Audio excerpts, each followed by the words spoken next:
और अगर एसिडिटी ज़्यादा हो गई, HCl ज़्यादा बढ़ गया, तो आपको जलन होने लगेगा, पूरा यहाँ जलन होगा, और ढकार देंगे तो उसमें से जलन आने लगेगा, क्योंकि हाइड्रोक्लोरिक एसिड क्या होता है, अम्लीय होता है। और यही वजह है कि जब हम भोजन करते हैं तो भोजन आप चाहे खीर खाइए या आइसक्रीम खाइए, जब उल्टी कीजिएगा तो मुंह जलने लगेगा। खाने के टाइम पे नहीं जला था, उल्टी करने के टाइम जला था, क्योंकि खाने के टाइम पे आज HCl थोड़े मिलाए थे, और जब वापस आ रहा है तो उसमें क्या लेके आ रहा है, हाइड्रोक्लोरिक एसिड लेके आ रहा है। और बाद जब आप उल्टी कीजिएगा ना, पूरा बोकर के नाश देगा,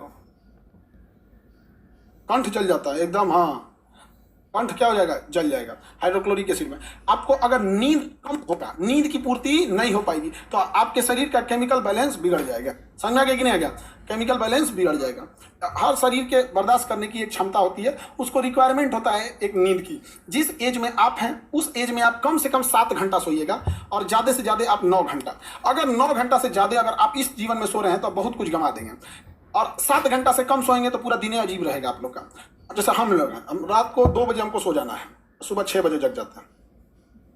4 घंटा से अगर कम हुआ तो फिर हमको भी एसिडिटी होने लगेगी। फिर समझ आ गया कि नहीं गया, 4 घंटा 4.5 घंटा इनफ है, ठीक है। सैटरडे को आदमी 6 घंटा सो जाता है, 7 घंटा सो जाता है सैटरडे के दिन। आप उस दिन ज़्यादा, एज का भी डिफरेंट होता है ना बाबू, जिस एज में आप लोग हैं उस एज में नींद आएगा ही आएगा। जिसका रीजन एक आपका एज कम है, दूसरा क्या है कि आपके ऊपर जिम्मेदारियां हैं ही नहीं। अब हम लोग का है भाई, आप चाहे जितना लेट से आइए, एक बार फ्लाइट लेके आई थी एकदम लेट कर दी थी यहाँ पर, लेकिन सुबह आपको 7 बजे आप लोग का क्लास ऑलरेडी अवेलेबल रहता है, तो क्या कहेंगे कि बाबू हम 3 बजे पटना पहुँचे हैं, अपने से गाड़ी चला के आए हैं, घर चल जा लो, नहीं पढ़ाएंगे, क्या कह सकते हैं? अभी नहीं कह सकते।